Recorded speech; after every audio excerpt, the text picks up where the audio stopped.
வாழ்வில் அடுத்த கட்டத்தை நோக்கி செல்லவும், பணம் சம்பந்தப்பட்ட பிரச்சனைகள் தீரவும் எல்லாவித கஷ்டங்களும் கர்மாக்களும் கரையவும் இந்த ஸ்லோகத்தை நம்ம 3 முறை கூறினால் போதும். ஜெய் ஜெய் சங்கர, ஹர ஹர சங்கர, மகாபெரிவா சரணம். அனைவருக்குமே வணக்கம். மகாபெரிவாவை சந்திப்பதற்காக ஒரு பக்தர் சென்றிருக்கிறார். பெரியவா, எனக்கு பணத்தினால் மிக பெரிய அளவில் பிரச்சனைகள் இருக்குது. நான் வாங்குகிற சம்பளமானது எந்த ரூபத்தில் செலவாகுதுன்னே தெரியல. ஒன்று, எனக்கு மருத்துவ செலவு வருது, என் குழந்தைகளுக்கு மருத்துவ செலவு, என் மனைவிக்கு, இல்லைன்னா எங்கள் வீட்டில் இருக்கக்கூடிய முதியவர்களுக்கு மருத்துவ செலவு, அந்த மாதிரியே எங்கள் வீட்டில் இருக்கக்கூடிய அனைத்து விதமான காசும் செலவழிஞ்சிக்கிட்டே இருக்குது. நானும் ஒரு சொந்த வீடு, சொந்த நிலம், நகைகள்னு வாங்கி வச்சிடலான்னு பார்க்கேன். என்னால் வாங்கவே முடியல பெரியவா. எதுக்கு என்னுடைய வாழ்க்கையில் மட்டும் இப்படி நடக்கு, எதனால் இப்படி நடக்குன்னே தெரியல.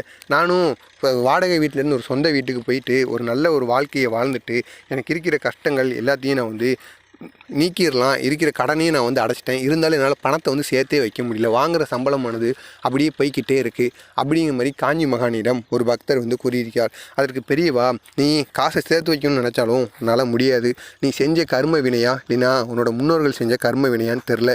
அந்த கர்ம வினை உன்னை பிடிச்சிக்கிடுச்சு.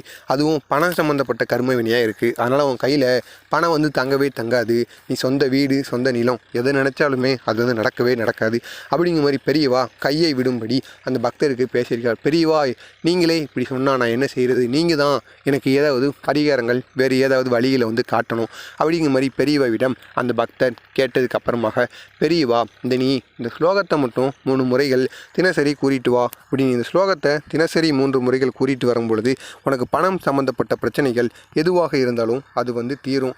முக்கியமாக கர்மாக்களும் கரைய தொடங்கிடும். இதனால் உன்னுடைய பிரச்சனைகள் எல்லாமே தீர்ந்துவிடும் அப்படிங்கிற மாதிரி மகாபெரிவா கூறியிருக்கார். அந்த ஒரு ஸ்லோகம் இதுதான். இந்த ஒரு ஸ்லோகத்தை மட்டும் நீங்கள் 3 முறைகள் கூறிட்டு வாங்க.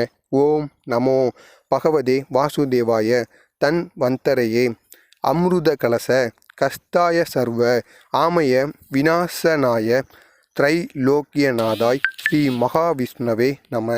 இதுதான் அந்த ஒரு மந்திரம். இந்த ஒரு மந்திரத்தை நீங்களும் 3 முறை கூறி பாருங்கள்.